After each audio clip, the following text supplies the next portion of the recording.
Hey guys, in this week's episode, we are going to talk about Tar. However, before that, we are talking about Black Panther, Wakanda Forever. So, join us.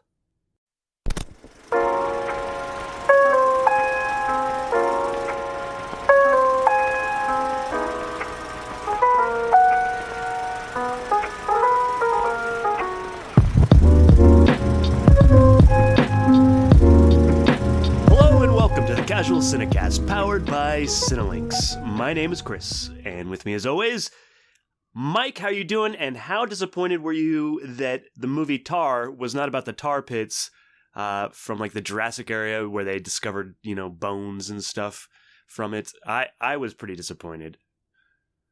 Man, that's the intro you came up with. We took a minute before recording so you could come up with that, yes. Come up with that.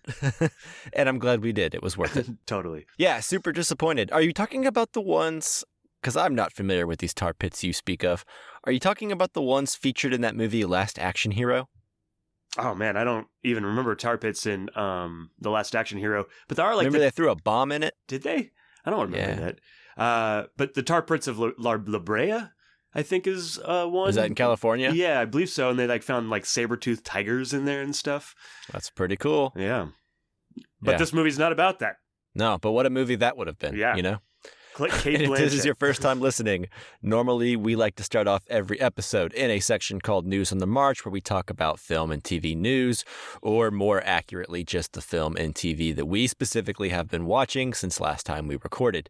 Then we move into the feature review. As I said at the top of the show, this week our main review is Todd Field's newest film, Tar. Yeah, the thing we like to do also on this podcast is we rotate, every once in a while we do a Criterion episode, a casually Criterion episode. And in that episode, what we do is we, the three of us, usually there's a third, Justin, we each pick a movie from the Criterion collection and we put it out into the ether to see what people will vote on, usually Twitter. Ether's similar to Twitter right now. Twitter's all sorts of chaos. And then whichever one wins is the one we review and talk about. The last one we did was High and Low, and the next one we will do is My Own Private Idaho. That's right. That's what I chose. Nice. So stay tuned to this channel. Like, subscribe, follow, all that stuff. If you want to check out our social medias, you can go to Facebook, Twitter, and Instagram at casualcinecast. Although, to be realistic, you shouldn't really bother unless it's Twitter, because that's the only thing we're active on. As long as Twitter exists. Who knows what's going on? Anyway, you can email us at casualcinemedia@gmail.com. And if you like the show, that would be great if you would leave us a review on whatever app, platform that you listen to, preferably 5 stars, because that would be the best option, most likely, unless you can go higher. Yeah. You can do that. And you can say the worst stuff about us, too, if you want, as long as you give us 5 stars. Yeah. I think. Yeah. They may not be too hard. Yeah. But don't be mean, but, if you want to, as long as you do it under 5 stars, that's the best way to be mean, I guess. Yeah, that's your excuse. Yeah. All right. And with that, I think we should just get into News on the March. What do you say? Let's go. All right. News on the March.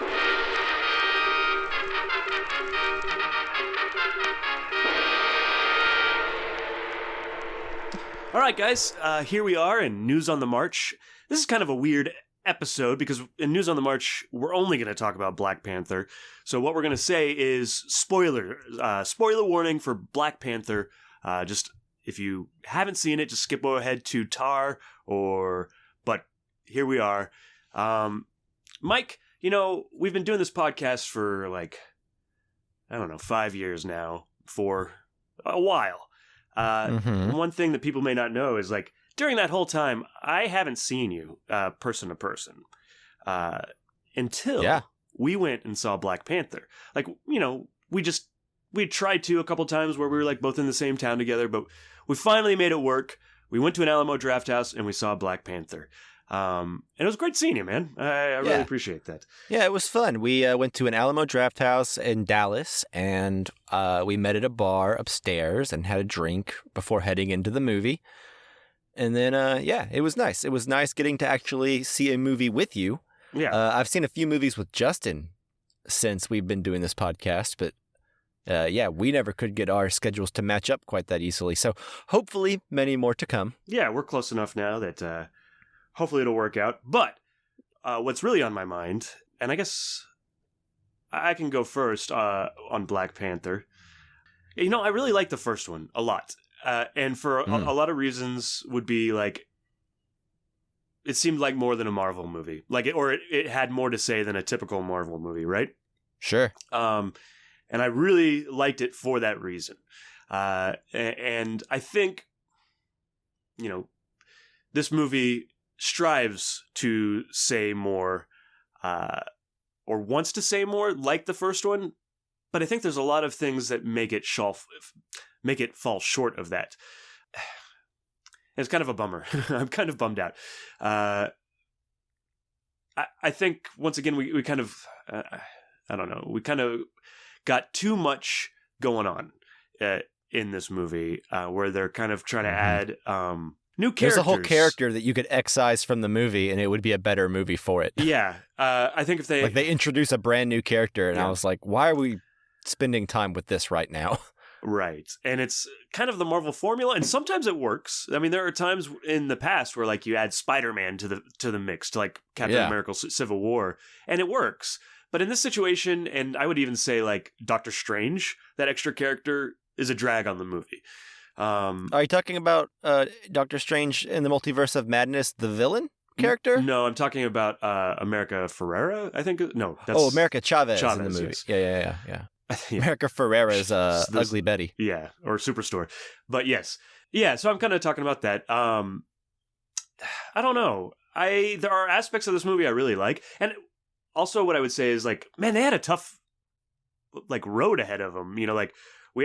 This movie had a burden that really sucks that they had to deal with it. Yeah, I mean, they were put in an impossible situation where you have an extremely charismatic and beloved star die unexpectedly, and that just sucks. It sucks for every aspect of this, right? Not only did we get a movie without Chadwick Boseman, but not to mention Chadwick Boseman just being gone is just a huge loss for movies. Yeah, it's a real bummer. Yeah, he was immensely talented. So this movie had a huge upward hill battle in front of it, Yeah. Shackled by baggage that, no movie deserves to have. And really, things shackled by baggage that's more important than the movie, if that makes sense. Yeah. It's hard to...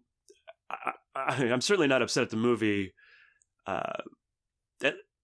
for any reason because of the Chadwick Boseman stuff. At least they didn't, go in and try to, CG him in or anything like that. I do think the way they handled Chadwick Boseman, and they kind of gave an interesting send-off for him, especially at the beginning and then again at the end. Mm-hmm. And I really appreciated those two moments that they gave. I thought that those were touching, but both inside and outside of the movie. So how did you feel about those moments?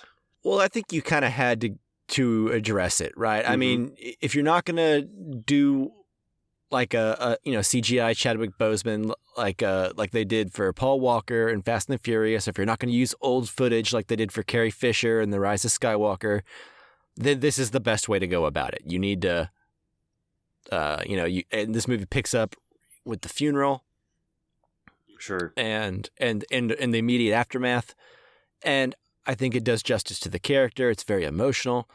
But what I would also say is, and this is just we said spoiler warning already, but I'm still going to try to be pretty vague. Yeah.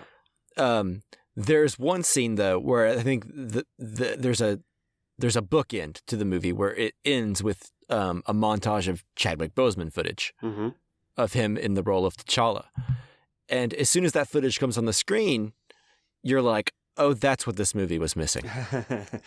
Sure. Yeah. You know what I mean? Yeah. It's also kind of a double-edged sword to dedicate so much of the screen time of this movie, which is 160 something minutes. A good hour at the beginning is dedicated just to setting the table in a post T'Challa world in the MCU, So I think that in addition to what we referenced earlier, in that you're adding origin stories for characters. There's 2 origin stories for 2 different characters in this movie that aren't in the first one. There's Namor. Sure. And then there's that Ironheart character. And that's just one character too many, I think. And Namor seems more important. So let's... I feel like I liked what we got from Namor. I thought a lot of his stuff was interesting. But I would have liked more of the table setting that you were talking about to be about Namor, right. And Wakanda, and setting up this kind of conflict that they have between the two of them. Yeah, instead Shuri goes on a road trip to America. Yeah. It doesn't necessarily feel like we're setting up. There's this trailer. Did you see the trailer for this?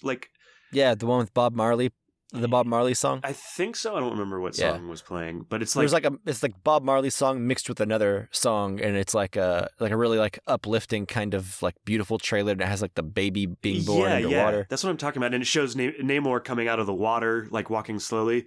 That trailer was amazing, and really got my hopes up for what we were going to see. And I would have liked to, Ironheart wasn't in that, and I'm not. Look. She's great, but she's going to get her own Disney Plus series. We don't need her here. Yeah.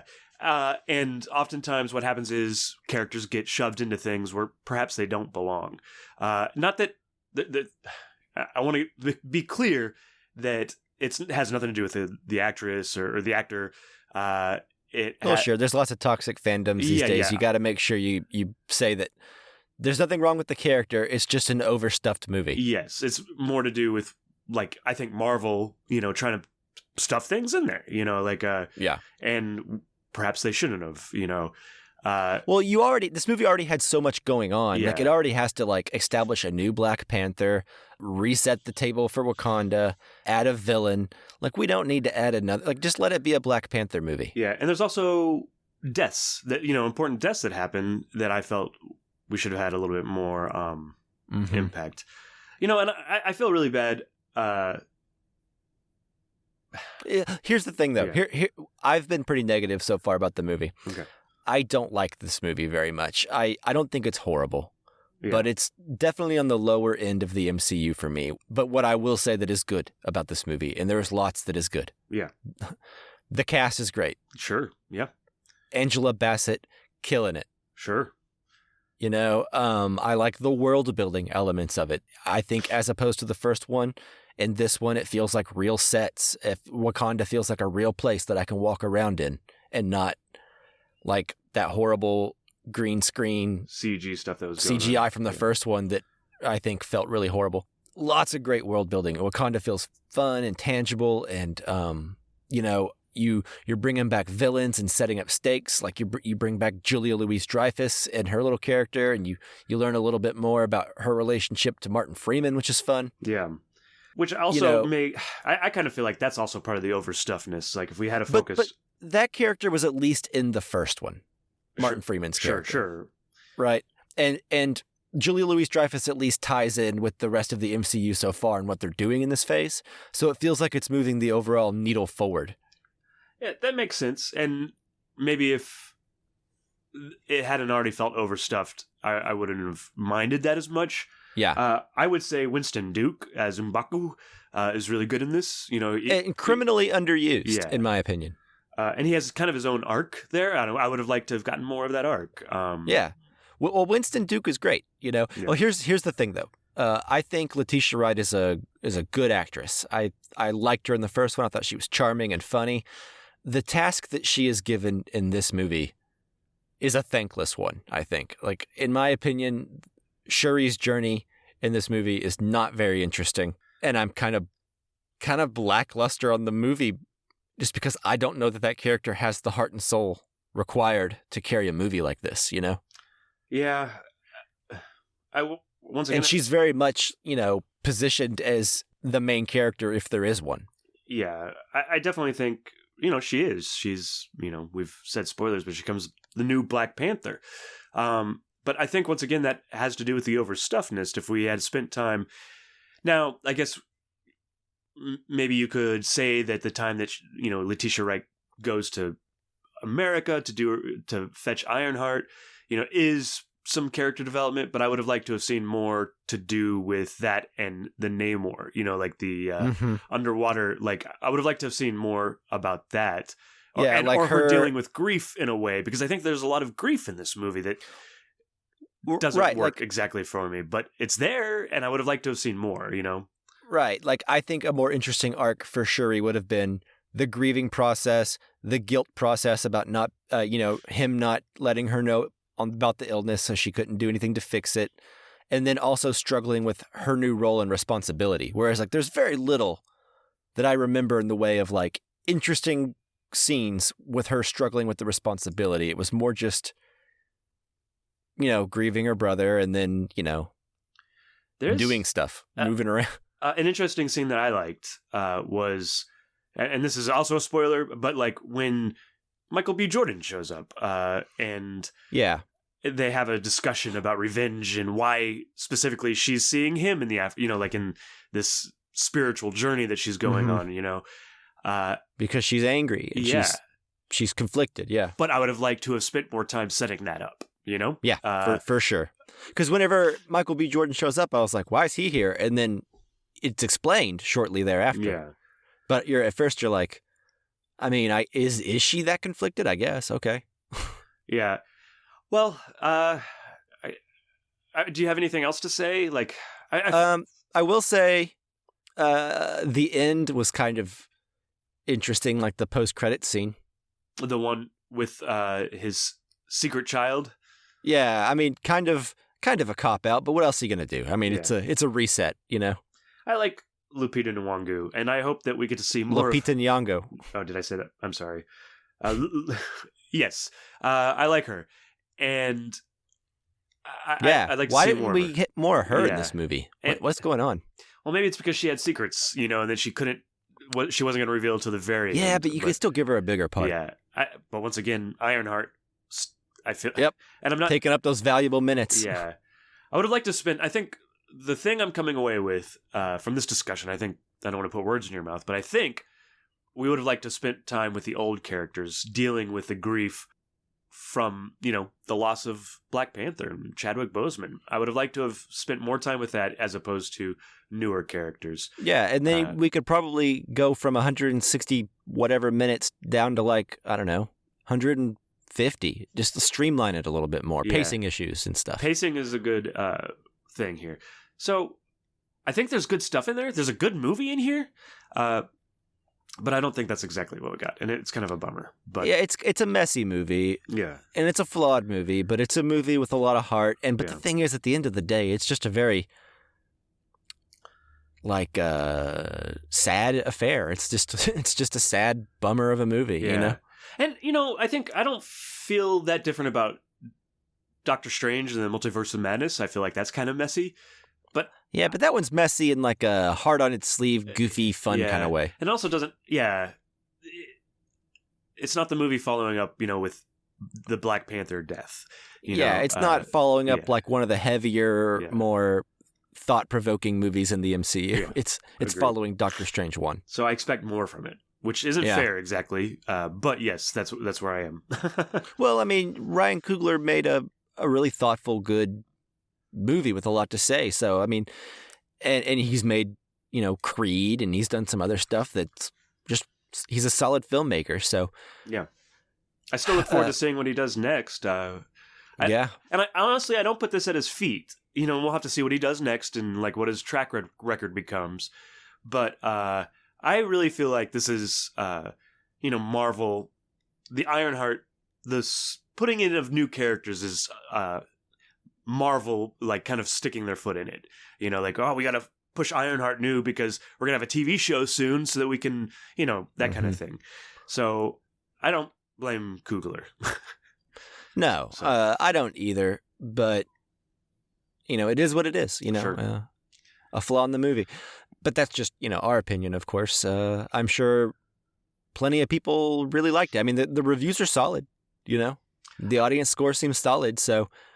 It's hard to separate your own feelings, too, I think, sometimes about the loss of Chadwick Boseman, For sure. It is what it is. Like I said, there's 3 routes they could go, and I think they chose the classier one as far as how to deal with his loss in this movie. But yeah, I mean, it is the sort of weight that holds down the first hour of this movie.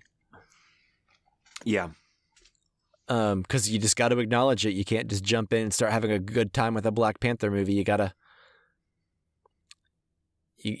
what you have is, possibly, and let's look at it this way. This is the first MCU movie that really contemplates loss in a meaningful way. True. They spend the whole movie. We did get the Iron Man 3 where it's like dealing with PTSD and stuff. Yeah, but that's kind of having its cake and eating it too. Sure. This is the first movie I feel like tries to tackle a heavy subject like loss in a way that I don't want to say has stakes, but we all know what happened. So it's a real life tragedy that they're having to acknowledge, in a way that the MCU can usually skirt around. Sure. What do you think in 20 years when you show this movie to your kids or your nephews or whatever, and you get to this movie? You're going to have to explain, are they going to be confused as to why Black Panther's not in this movie? I mean, they have the internet. Sure. Are we, everyone knows stories about this kind of thing, right? I don't think so. I think it'll be in pop culture enough to where it'll just be kind of one of those. You just know about it. Sad facts about movies, that were real life, unfortunately shaped the trajectory of a franchise in a way that is bizarre storytelling wise, but is necessary due to what happened, Yeah. But anyways, do we have anything else we want to talk about with Black Panther Wakanda Forever? No, I think I'm good. Okay, cool. Okay, and with that, we will go ahead and move into our feature review for Tar, starting now. If you're here, then you already know who she is. Lydia Tarr is many things. As a conductor, Tarr began her career with the Cleveland Orchestra, Chicago Symphony Orchestra, the Boston Symphony Orchestra, until she at last arrived here at our own New York Philharmonic. In 2013, Berlin elected Tarr as its principal conductor, and she's remained there ever since. Lydia Tarr has also written music for the stage and screen. She is one of only 15 EGOTs, meaning those who have won all 4 major entertainment awards. Thank you for joining us, Maestro. Thank you.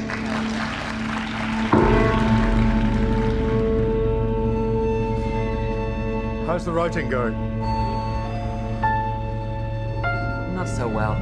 I keep hearing something. Schopenhauer measured a man's intelligence against his sensitivity to noise. Do you ever find yourself overwhelmed by emotion? Yes. Yes, that does happen.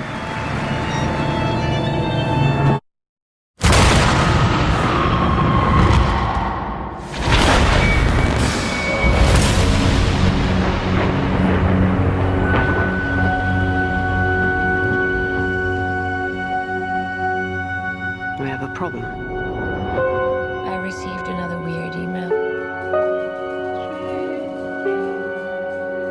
There's no reason to get caught up in any intrigue.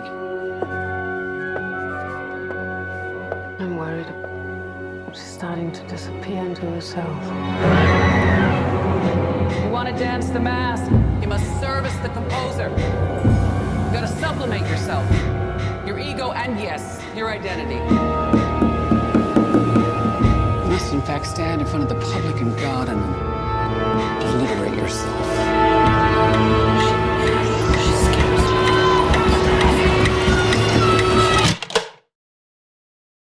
All right, so as with always with our newer movies, we are going to be doing a non-spoiler section and then followed by a spoilers section. It'll all be timestamped in the show notes, so if you have not seen the movie, you can keep listening for a little bit. And then, if you have seen the movie, then just keep on listening and you don't have to worry about spoilers. All right, so Tar was directed by Todd Field. It stars Cate Blanchett, Naomi Merlant, and Nina Haas. The IMDb synopsis says, set in the international world of Western classical music, the film centers on Lydia Tarr, widely considered one of the greatest living composer-conductors and the first ever female music director of a major German orchestra. That is a good synopsis. I like it. Yep. Little lengthy, but accurate. All right, so I will get us started here because I believe, Chris, you just recently watched this movie. Is that right? Yeah, I'm basically still processing it. So yeah. Moments before we began this episode, he texts Exactly. me and says, I finished the movie. And I said, oh my, yeah. in my brain. So in about 30 minutes, I'll be ready. So you just vamp until then. I'll just riff. Yeah. Okay. So, okay, Tar, I've been looking forward to this movie for a while now. I am a big fan of Todd Field's last movie, Little Children. And I also enjoyed In the Bedroom quite a bit. Yep. So I've been ready for him to make a follow-up film ever since, like 16 years now. And it's been a long time. Anyways, Tar did not disappoint me at all. There is so much to think about and unpack with this film. Yeah. You know, it's about so many things. On its most surface level, it's about cancel culture from the perspective of someone being canceled, which is interesting.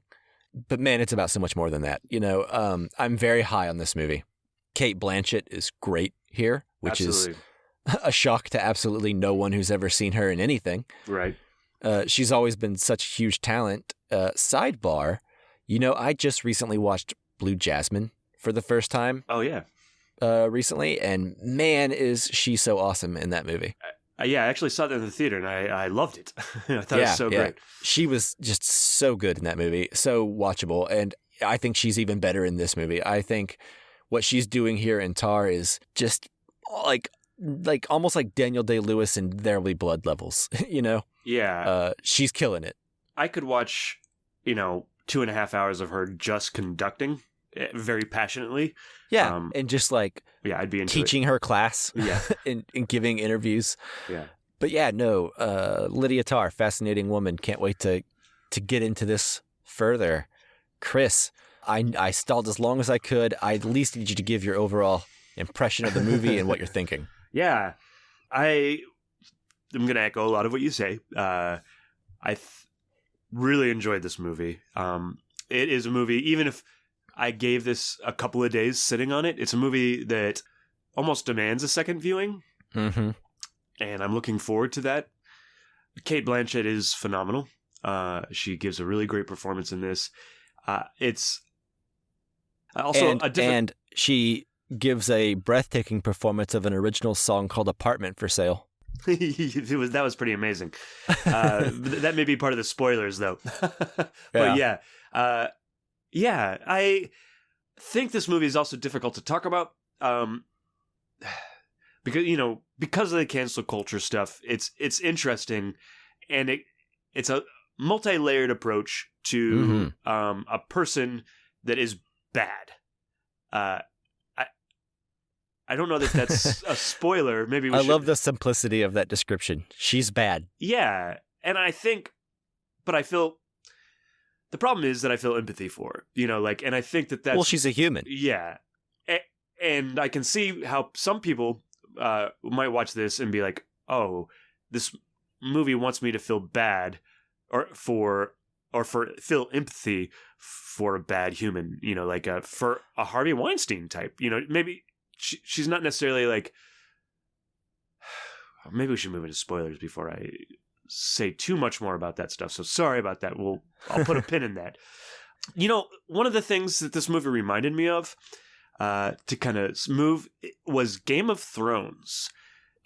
Because there is an element of power and how you get power and then how you maintain power in this that is similar to Game of Thrones. Well, there's a theme of power.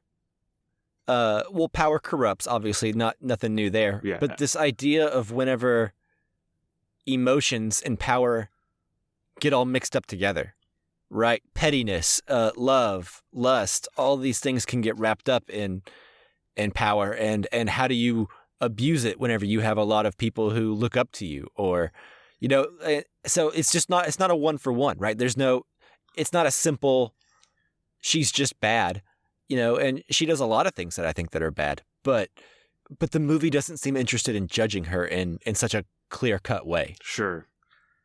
You know, it's about the gray area that people exist in, you know, and she does plenty of things that I think that are bad, which we can get into, but I just don't think that the movie wants to condemn her that easily. Sure. Maybe I do. And maybe that's kind of part of the thing I'm working through right now, you know, like as I try to, you know, think about the movie and as we talk about it.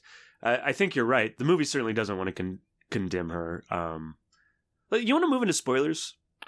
So, like, we can... Yeah. I'm really high on this movie, too. Because the thing is... it may be about cancel culture, or it may be, I don't think it's about cancel culture. It's about a problematic person that has done bad things.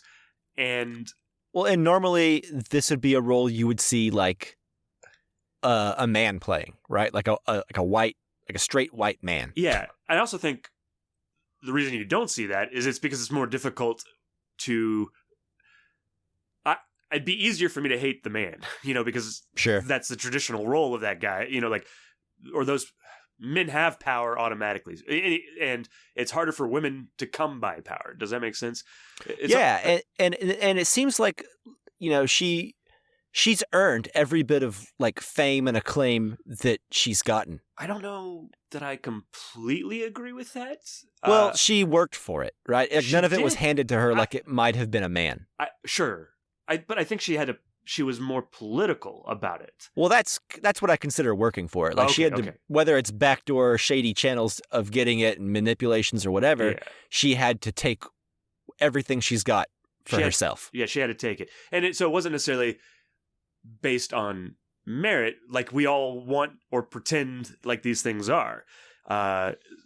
You know, are there geniuses or are there just people like that are political and move to the top that we think are geniuses? Does that make sense? Well, I mean, she could also be both. She could be. That's an interesting she's point just too. Ambitious. Yeah. And where did she begin this level of ambition? Because we'll have to get into spoilers, but, you know, was she always this way? I don't know, you know? Yeah.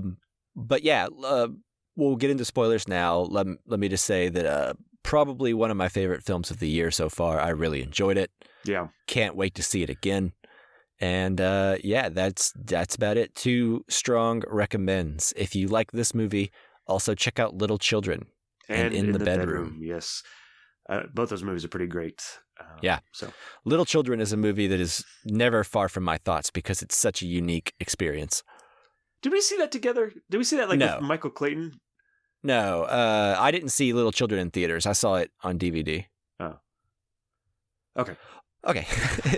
Anyways, spoilers for Tar starting now. No, I guess Rosebud is just a piece in a jigsaw puzzle. Any more cigarettes you got up there? I'll tell you all about it. Things are going to start happening to me now. And here we go. All right, we're here in spoiler territory, so we can say whatever we want. Oh, man, there's a lot to talk about. So I guess what I was talking about, like, so with the Game of Thrones thing and kind of how we decide who our, like, geniuses are, because I think that's what she's portraying, and she could be. And I think that that's one of the interesting things about this. Like, take out the problematic part of her, you know, like the part that, like, manipulates and takes advantage of young women. But like, and we just put in the part where how does she climb to this position of power, right? And apparently, she did it with her wife. Like, she wanted to become a conductor, and they like talked about how are we going, you know, like what's the best way for me to become a guest conductor? What are the moves we need to make this happen? And so, I just find that really interesting. Like, she could be a genius and she could have like manipulated her way to power. But I also think that there's an interesting thing where, well, there may have been somebody better than her, you know, but because of the way she manipulated her way to power, they fell to the wayside. So like, that's interesting. You know, a lot of times there are people that don't know how to play the game, like of acting. You know, like I see this when I was acting myself. You know, like they don't know how to play the game, and then they don't get roles, and things don't happen. But they are really good actors. So right, that's interesting to me as part of it. And then there's also, I guess, the aspect of her taking advantage of using her power to sleep with younger women. Oh, yeah. And that's the more problematic part, you know? What do you think? Well, it's not just sleeping with, it's not just sleeping with women and using it for sex. I think, we don't even get proof that ever happened. I mean, I believe it happened. Sure.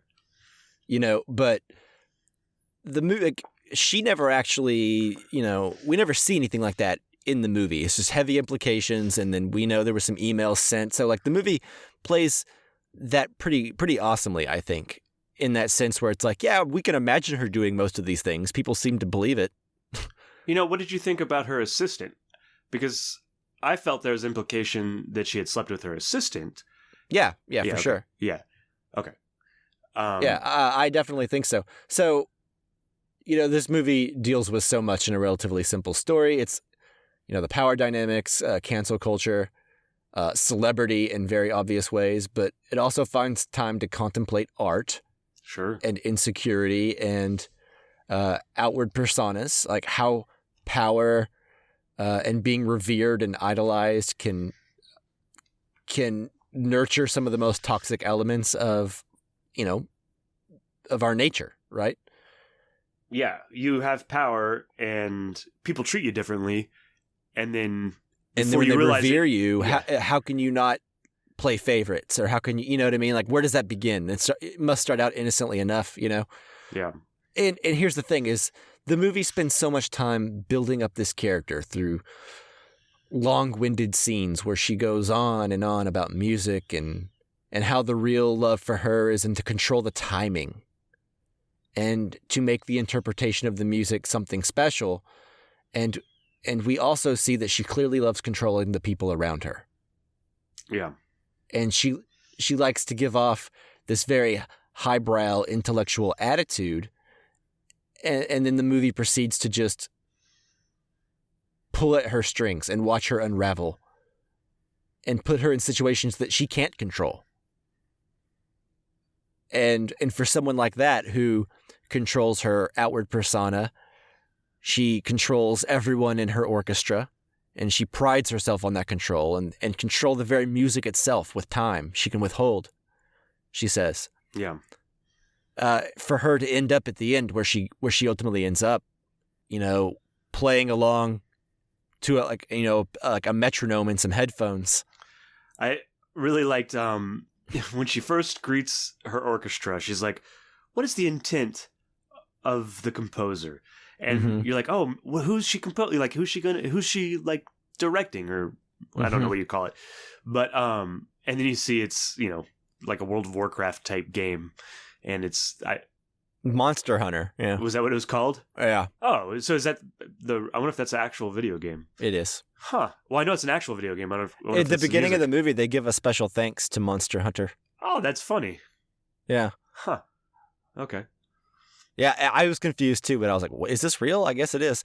But yeah, for someone like that to lose control of everything so badly, like it's almost rings like a special kind of punishment, like a certain nastiness to the movie. And like, that's the one thing about the movie that I think is actually interesting, because for so much of the movie, it doesn't seem interested in judging her. And then with that ending, it almost feels like, are we supposed to think that she deserves this, or are we supposed to feel bad that she's sunk this low? Yeah. And so I don't know. I don't have an answer for that. I don't think it's that simple, or there's a 1-for-1 for each of those. Yeah. But it did seem a little bit more, I don't want to say judgy, but it seemed to have a point of view that the rest of the movie didn't, that ending. Like almost like a poetic justice in a way that felt different than the rest of the tone of the movie. What do you think? Sure. It was interesting the last bit of the movie as her life begins to unravel. it became more and more dreamlike. Mm-hmm. So I was kind of wondering. Well, she starts to have at least auditory hallucinations.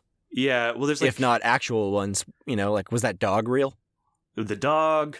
There's like a moment where she is walking. I think it was when she's in the last country she goes to. She's walking through there. Well, there's a couple of them. There's like one where she gets the massage and the girl looks at her and then she throws up, which I thought was interesting. But she's walking through the hotel and she walks past a room and a maid like flutters the bed sheets, and then she walks past another room, it's empty, and then she walks past the third room and it's the same maid fluttering the bed sheets. Also earlier in the movie, and we haven't really broach this, but the lady that I'm assuming is the one that committed suicide, because I don't think we ever really see her, except for in pictures and like we see her hair. But there is a woman. She wakes up in the middle of the night, like after one of her nightmares, and and she goes to her daughter. But when she wakes up, there's a girl sitting in the chair. Or a woman sitting in the chair, and they don't ever point it out, but she's just kind of there in the background. It's almost like a horror film, because I saw it, I was like, oh wait, did I see that? And so I was able to verify that I did see it. So yeah, man, this movie's so dense, full of stuff. Yeah, I hadn't even thought about those particular elements of it since I saw it, and there's just so much. Yeah, I mean, this movie just merits a second viewing, is what I'm hearing, There could be a moment where she dies, with the second movie, and then she's in hell, and that's what that last third of the movie is, and that's why you get the judging aspect to it, because at that point, she's in hell, yeah, I like that reading. I'd have to see it again, to like kind of go more in depth there, but there's certainly a possibility of that. Maybe at some point we can get Justin to watch it and he can weigh in on some of this stuff. But yeah, I just talking, this is what I like about this movie. She may be problematic, and there may be like weird things that's difficult to talk about with this film, but it's rewarding to talk about it, Sure, yeah. And it's well shot. The music is great. There's like, watching her conduct when she's so passionate about it and she's like waving her arms and that it's some of the best. And the music is used so powerfully in this movie. I also love the one shot scene where she's teaching her class. The accordion thing. Yeah, well, the scene where she sort of takes down one of her students' arguments because he claims to not like Bach, I believe. Yeah. Because he's an old white dude and he's just not interested in that. And she has this really like detailed intellectual argument about separating the art from the artist, and not judging old artists through a modern lens, right? And while it can be argued that she's not wrong, the way she goes about dismantling his opinion and sort of takes glee in unnecessary thoroughness. Sure. That begins to make it feel sort of ugly. Yeah. And then before you know it, you're learning of possible sexual favors and probably harassment of students for unknown reasons. Yeah. You slowly realize how cruel and petty she can be. And then the more you get to know, you realize it's probably all, she's just a bully. She's insecure. And then I start to wonder, maybe she's worried that her behavior will land her in a similar boat to these, and she doesn't want to be judged that way, like, young, like woke cancel culture, for whatever you want to call it. It seems to be setting its sights on people. Maybe she considers herself among the greats, and who knows exactly what's going on in her brain there. But it is fascinating. When you consider the person that she puts on the persona with, right? And then there's that scene with her brother near the end of the movie that is so great. Yeah. Where, he just kind of cuts straight to the making fun of her for the name change. Yeah. Linda, to Lydia. And then changing the spelling of tar. Yeah. He says, you don't remember where you came from, and you don't know where you're going, or something like that. Yeah. And I did find that was really interesting. That was also in the dream sequence, or what could possibly be the dream sequence. Sure. What did you make of the scene where she tackles the conductor? I didn't know what was going on until she did it. I did think it was weird that she was off stage when the music started. I was like, this is interesting. I was like, who's in the bathroom stall? Oh, is that her? What is she doing in the bathroom? Why was she hiding in the bathroom? And then you're like, oh no. Yeah, it got real ugly real fast. Yeah. It's just like, it's such just a train wreck, right? What she's become. And it's like, is it the lack of sleep driving her to this? I don't know. Could be. It's also part of the hell sequence. So yeah, as you're attaching onto this theory of yours. Yeah, I really found this movie fascinating. Maybe we'll get to talk about it more, like if it's on our top 10 lists and stuff like that. But I do really look forward to a second viewing. It'll be interesting to see. I don't think that any of this movie is like it's interesting you brought up Blue Jasmine. I thought that, because Woody Allen, problematic. Oh yeah, cancel culture. It all ties in. But I would honestly, man, I don't want to necessarily broach. Yeah, but what are you walking into? Yeah, Woody Allen deserved to be canceled. And probably should have been, a long time ago. But do his movies have value still? I think so. I would agree. I don't want to give him any more money. I don't think I'm going to go see, if he ever has the opportunity to make another movie, I'm not paying money for it. Does that make sense? And I feel like that way about, Kevin Spacey and a lot of the problematic people. Sure. But I mean, that's the whole conversation she had with the student, right? Like what separate the art from the artist. Can you do that? And I also don't. I have a friend that I talk to about movies with pretty regularly, and her stance is that she's not going to watch any Woody Allen movies. And frankly, I don't blame her, and I think we can make different choices, and she doesn't get mad at me, and I completely understand her view. So I think these conversations are nuanced, and one of the things we don't often get is nuance, like on the internet, we don't get the gray. And there's no excuse for these people, but like when we talk about separating the art from the artist, there's a lot more gray or different choices that people can make that are okay. Well, it's kind of like I said, it boils down to that scene she's having. Like she could have just let that student have his opinion. Yeah. It wasn't a wrong opinion. There's no such thing as a wrong opinion. He doesn't have to like Bach. Sure. If he thinks that Bach was a problematic dude, or Beethoven was a problematic dude, they were. He's probably not wrong. Yeah, they were. But also equally, it's not something to where if you find value in the art, then is it worth, can anyone tell you that it's not valid? If you look back at a lot of the famous sculptures and paintings throughout history, if we look at them through a modern day lens, a lot of these artists were pedophiles. Are we going to not look at those paintings? Where does it begin and end? Yeah, I think, it's a nuanced conversation, and this movie seems to handle it gracefully. I think in a lot of ways, right? This movie takes this idea of cancel culture and a problematic person, and doesn't dispute their talent. Sure. So here, real time, it's occurring to me. So the movie doesn't judge them. At least in the first part of the movie, they're like, there's art and then there's the artist. And you know what? They go to hell when they do really bad things. And we don't have to deal with that part of it, right? We can just watch the art and they will be judged for their for the things that they did. But the thing is, I don't know that the movie has the point of view that there is such thing as hell. I know that you're in love with this theory, and I think it works. But I don't know that movie's looking at morality in that way per se. But then again, the end does seem a little bit more of like a moral tale, so I don't know. But I wouldn't say that there's like a a for sure judgment of an afterlife point of view. I think it works for the interpretation of the movie, can have that.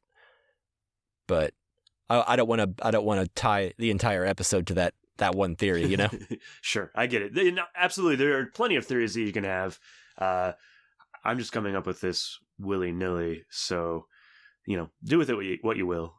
I'm sure there's a much clearer take on this film, but well, there's just a whole lot to unpack here. Like I said, the movie on its surface, you could say it's about cancel culture or whatever, but the conversations this movie tries to have and the time it tries to take to have them, I think is really fascinating. And you could easily have a version of this movie that feels like preachy and kind of like kind of uncomfortable to watch because you see that a lot where it's like what's that guy who does Bone Tomahawk and Dragged Across Concrete? I forget his name, but I know who you're talking about. Zeller or yeah, Mark Zeller or something like that. Yeah, but anyway, a lot of times like his politics will sink into the dialogue and it just feels kind of like it's kind of cringy. Yeah, I don't necessarily. Yeah, because it's like you could tell he's kind of has a conservative point of view and he's like, I don't like all these woke babies trying to tell us how to do our jobs. We're cops who know what we're doing. And it's like, all right, this is kind of lame dialogue in a way. Like this movie doesn't do that. It's able to have these conversations in a really intelligent, highbrow manner. It almost feels like, how like Richard Linklater approaches a lot of his subject matter, where it's like two characters with a point of view and no one wins the argument. Yeah, we're going to dance around it. It's like The Happening. I think The Happening is a good example too. Like, you know what? I believe in global warming, but The Happening is pretty preachy, and I get it. And you ham-fisted it in. Maybe there's room for subtlety, and I think that this movie has subtlety all over it, if nothing else. Oh, and then just real quick on the Game of Thrones aspect of it too, which I really found fascinating, is just that I loved when she had her wife on one side, and then her assistant on the other, right? Mm-hmm. And then people would come in and give their opinion, like the one guy that she ended up pushing out later on. But she's basically in her throne, and then she has her two advisors, like the hand of the king on one side, and they would then say they would ruminate on what the person had said, and I just found the whole thing was very the way you move pieces on a board. Is political machinations. Yeah. Anyways, I loved it. Yeah. I think Tar is a fantastic movie. It'll definitely be in my top 10. It's easily in my top 5 right now. Yeah. I'm just really ecstatic about this movie, and that's all I've really got to say. I think I'm done. Do you have anything else you want to talk about? I want to think about it more. Maybe we'll revisit this at some point. Probably not. Maybe Justin will watch it and we can do it in the news on the march, but maybe. Yeah. Who knows? Yeah. But I think that does it. Thank you, listener, for listening. Thank you, Jake Wagner Russell, for doing our intro and outro music. You can find more of his music at www.soundcloud.com/bopscotch. Stay tuned to this feed. Subscribe, all that stuff. Our next episode will probably be a Casually Criterion over my own private Idaho, which I chose and everyone voted on because it was the best option. Very possibly. Yes. All right, guys. Thank you so much for listening. Really appreciate it. You know what? If you're listening this far in, tell me your own theories about this movie. Or if we were completely wrong, let us know. Because I think there are no wrong opinions about this movie. Yeah, or if you think we're pretentious for liking this movie more than Black Panther Wakanda Forever, tell us about that. Yeah, absolutely. We'll see you next time. All right, bye.